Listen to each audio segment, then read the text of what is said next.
अस्सलाम वालेकुम जी। आज का टॉपिक हमारे पास समरफील्ड रिलेटिविस्टिक एटम मॉडल के बारे में है। हाइड्रोजन एटम के साथ उसका एक ताल्लुक बनेगा, वो देखते हैं क्या है। तो आम जो आज का बेसिक हमारा कंसर्न होगा वो उसकी जो रिलेटिविस्टिक करेक्शन थी वो देखेंगे। पिछले चैप्टर के अंदर भी हमने इसका मॉडल देखा, तो एक तरह से दो पोस्टुलेट हैं, दो मॉडिफिकेशन है। तो एक मॉडिफिकेशन हमने पिछले चैप्टर में डिस्कस कर ली, तो दूसरी मॉडिफिकेशन आज एक तरह से डिस्कस हो जाएगी। उसका ताल्लुक चुका है, उसकी एग्जांपल में हाइड्रोजन एटम का स्पेक्ट्रा डिस्कस होता है, तो इसलिए वो यहाँ पे आप डिस्कस कर लेंगे। तो अब बोहर के मुताबिक जो हाइड्रोजन का स्पेक्ट्रम है उसमें वेल डिफाइंड वेवलेंथ होनी चाहिए, जो मिशन स्पेक्ट्रा आता है। मगर जब स्पेक्ट्रोग्राफ देखते हैं हाई रिजॉल्विंग पावर में, H alpha, H beta, H gamma. H alpha कहेंगे जब आपके पास थर्ड से दूसरे में आपकी ट्रांजिशन होगी, फोर्थ से दूसरे में होगी तो एच बीटा, और एच गैमा जब फिफ्थ से सेकंड में ट्रांजिशन होगी। ठीक है, तो पता चलता है स्पेक्ट्रोग्राफ से जब हम हाई रिजॉल्विंग पावर यूज करते हैं कि भाई ये सिंगल वेवलेंथ नहीं है, वेल डिफाइंड वेवलेंथ नहीं है। तो हकीकत में वहां पे बहुत सारी क्लोज लाइंस होती हैं जो पैक्ड होती हैं। ठीक है, तो फिर माइकल सन ने देखा कि एच अल्फा के दो बुनियादी दो कंपोनेंट्स हैं, यानी दो उसमें दो लाइनें एटॉमिक स्पेक्ट्रा में आती हैं जिनके दरमियान में जो वेवलेंथ सेपरेशन है 0.13 एंगस्ट्रॉम का डिफरेंस है।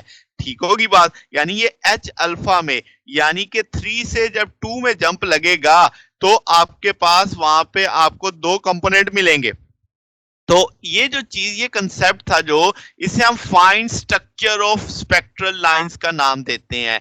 बोहर इस चीज को समझा नहीं सका कि क्यों। उसके मुताबिक तो वेल डिफाइंड होनी चाहिए एनर्जी, थर्ड से 2 में जंप लगा, सिंगल वेवलेंथ में टू है, जैसे उसका एच एफ बराबर है E P minus E N, तो उनका जो डिफरेंस होगा उतनी एनर्जी का एक फोटॉन निकल आना चाहिए।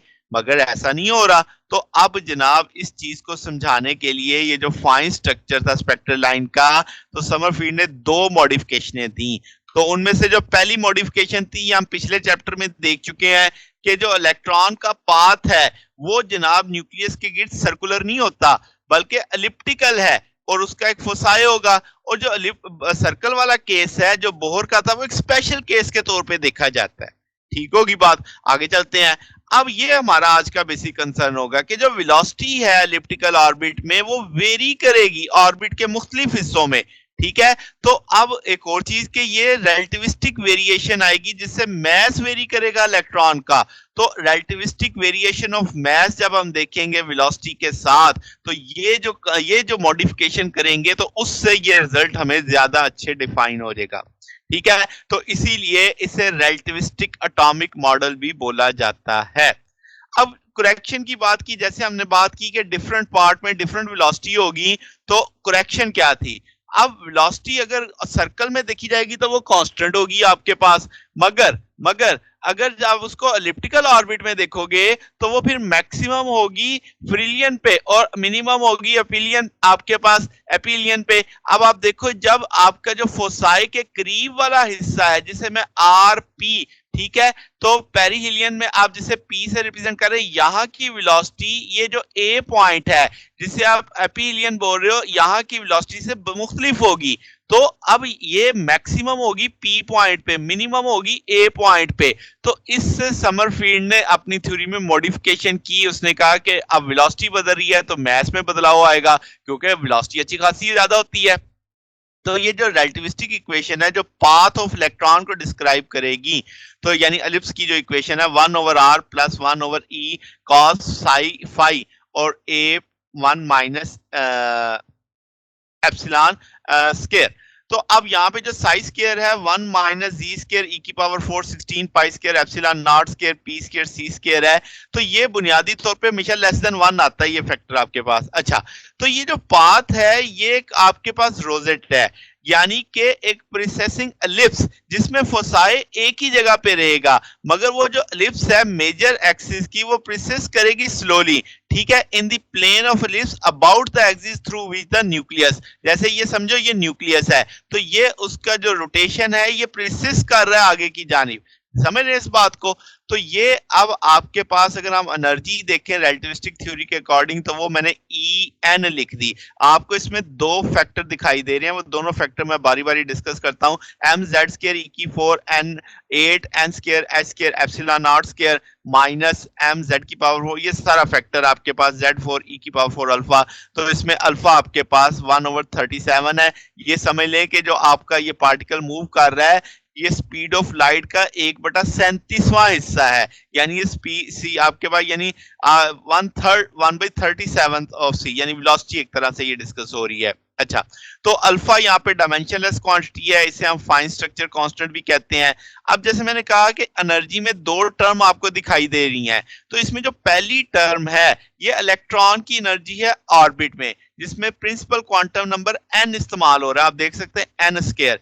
और जो सेकंड टर्म है ये रिलेटिविटी करेक्शन वाली टर्म है कि जो उसका बदलाव आएगा। तो ये बता रही है कि जो आपकी ये करेक्शन टर्म है ये एजीम्यूथल क्वांटम नंबर k पे डिपेंड करती है। दिस इज अ k, ठीक होगी बात? तो अब आप इसको अगर दो हिस्सों में देख लेते हैं, यानी अगर आप इस स्प्लिट करते हैं इसको, तो गिवन वैल्यू ऑफ n के लिए जो अगर आप n के कंपोनेंट देखो तो आप देखोगे परमिटेड वैल्यू ऑफ k आएंगी n की, और हम जानते हैं यानी n k की वैल्यू से एक लेस आ जाएगी आपके पास, n की जो वैल्यू भी होगी, k की वैल्यू जीरो नहीं हो सकती अलबत्ता, ठीक है? तो आप आपके पास फाइन स्ट्रक्चर ऑफ, अगर हम अल्फा हाइड्रोजन देखें लाइन का, तो आपके पास इसमें ट्रांजिशन होती है N3 से N2 में हाइड्रोजन एटम, ये मैंने शुरू में भी बताया। तो N3 में 3 पॉसिबल एनर्जी लेवल होंगे, जिसमें एजीमुथल क्वांटम नंबर की वैल्यू 1 2 3 होगी, ठीक है? फिर आपके पास N2 में उस तरह 2 पॉसिबल एनर्जी वैल्यू हो जाएंगी, ठीक है? इसमें k की वैल्यू आपके पास आप समझ सकते हैं कि 1 और 2 आ जाएगी। तो ये जनाब अब आपके पास एक तरह से अप्रोच आ गई। अगर हम देखें कि जो ट्रांजिशंस हैं ये कौन सी हो सकती हैं, तो आपको मैंने देखे एक N3 के 3 हिस्से कर दिए, 3 3 3 2 3 1, नीचे से ऊपर जा रहे हैं 3 1 3 2 3 3। इसी तरीके से N2 के 2 हिस्से कर दिए 2 1 2 2। बात समझ आ गई? तो अब आपके पास ये जो नीचे सबस्क्रिप्ट में लिखा हुआ है ये समझो k है, और जो बड़ा लिखा हुआ है वो n है, यानी कि आपके पास n में k की वैल्यू 1 आएगी, n में k की वैल्यू 2 आएगी, n में k की वैल्यू 3 आएगी। अच्छा, जो ट्रांजिशन है आप देख सकते हैं कि आपने 3 से 2 में 2 ट्रांजिशनें शो की हुई हैं। इसी तरीके से आपने ये ट्रांजिशनें यानी शो की हुई, कुछ डॉटेड लाइन से कुछ कंप्लीट लाइन से हैं। तो आपको 3 3 से 2 2 में एक ट्रांजिशन दिख रही है ग्रीन लाइन में, 3 3 से 2 1 में एक ट्रांजिशन दिख रही है डॉटेड लाइन में, फिर 3 2 से एक ट्रांजिशन दिख रही है 2 2 में ये डॉटेड लाइन में, ठीक है? फिर इसी तरीके से एक ट्रांजिशन आपको दिख रही है 3 2 से 2 1 में, तो वो भी आपको एक ब्लू कलर में दिख रही है। फिर इसी तरीके से 3 1 से 3 2 में दिख रही है आपको, और ये डॉटेड लाइन में दिख रही है। अब हकीकत में जब हम देखते हैं एच अल्फा के, तो 3 कंपोनेंट होते हैं। तो अब थ्योरी और प्रैक्टिकल को हमने मिलाना है, ये तो थ्योरेटिकल वैल्यूज है ना, तो एक्सपेरिमेंटल वैल्यूज के साथ मिलाने के लिए हमें कुछ रूल लगाना पड़ेगा, जिसे हम सिलेक्शन रूल कहते हैं। हम कहेंगे कि सिलेक्शन रूल कहेगा कि के में जो चेंज आएगा या वो +1 का आएगा या -1 का, यानी ट्रांजिशन सिर्फ वही मुमकिन होगी जब डेल्टा के +1 या -1 के बराबर होगा, ठीक है? जबकि जब हम डेल्टा एन को देखते हैं तो वहां पे ऐसी कोई रिस्ट्रिक्शन नहीं थी। तो इसका मतलब जरा ऑब्जर्व करो, 3 3 से 2 2 में गया तो k की वैल्यू में कितना चेंज आया? 2 3 3 3 और 2 2, तो 1 का फर्क आया। जो डॉटेड लाइन है 3 3 से 2 1 में, तो 3 -1, तो 2 का फर्क आया, तो ये प्रोहिबिटेड होगी, यानी ये मुमकिन नहीं होगी। जो डॉटेड लाइन दिखाई गई है ये ट्रांजिशन मुमकिन नहीं होगी, क्योंकि डेल्टा के +2 आ रहा है इसके अंदर।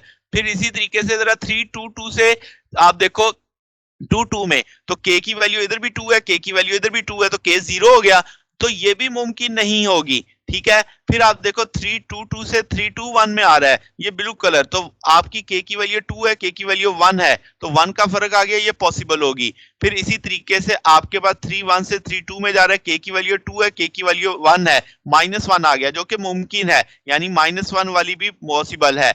और इसी तरीके से 1 से 1 में जा रहा है तो ये 0 आ जाएगी, ये पॉसिबल नहीं होगी। तो अब आप जो डॉटेड लाइनें देख रहे हैं ये मुमकिन नहीं है, जो कंटिन्यूस लाइनें हैं ये मुमकिन है। तो ये सिलेक्शन रूल हमें समझा रहा है कि ये जनाब इस तरीके से 3 कंपोनेंट आपके पास बनेंगे। तो ये एक तरह से करेक्शन थी रिलेटिविस्टिक इफेक्ट्स को डाल के उसने एक चीज समझाई कि जो आपकी फाइन स्ट्रक्चर लाइंस आती हैं वो क्यों आती हैं और किस रूल्स के तहत आती है, उसका सिलेक्शन रूल भी उसने समझाया। तो ये जनाब हमारा आज का टॉपिक था। अगर आपको इसमें कोई बात पूछनी हो, डाउट हो तो नीचे कमेंट्स में पूछ सकते हैं। वीडियो अच्छी लगी हो तो वीडियो को लाइक कीजिएगा, दोस्तों के साथ शेयर कीजिएगा, चैनल को सब्सक्राइब कर दीजिएगा। अब तक के लिए इतना ही, बाकी इंशाल्लाह फिर नेक्स्ट देखेंगे। ओके, अल्लाह हाफिज।